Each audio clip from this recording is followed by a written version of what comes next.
Nous partons maintenant aux États-Unis. C'est aujourd'hui que le Mississippi interdit l'avortement. Et ce ne sera pas le dernier État américain à franchir cette ligne. Demain, un juge de Louisiane devra se prononcer sur la question.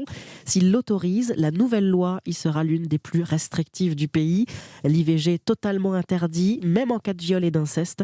3 cliniques devraient alors fermer. Alexis Guilleux a rencontré l'ancienne directrice de l'établissement de la Nouvelle-Orléans. C'est la plus grande ville de Louisiane. Reportage. Ce jour-là, aucun avortement n'est programmé, la clinique est fermée, mais les barreaux aux fenêtres reflètent la violence qui se déroule quasi quotidiennement dans ce quartier populaire de la Nouvelle-Orléans.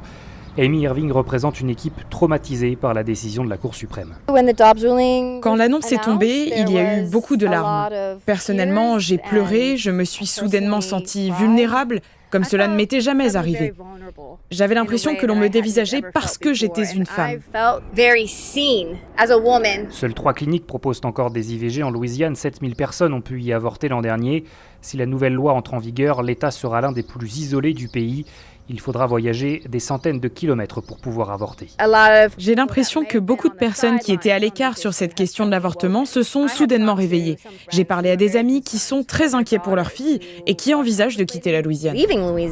Une partie du personnel va d'ailleurs déménager dans un État plus progressiste. Amy Irving s'attend, elle, à un long combat, car la victoire des anti-avortements s'est construite pendant plusieurs décennies.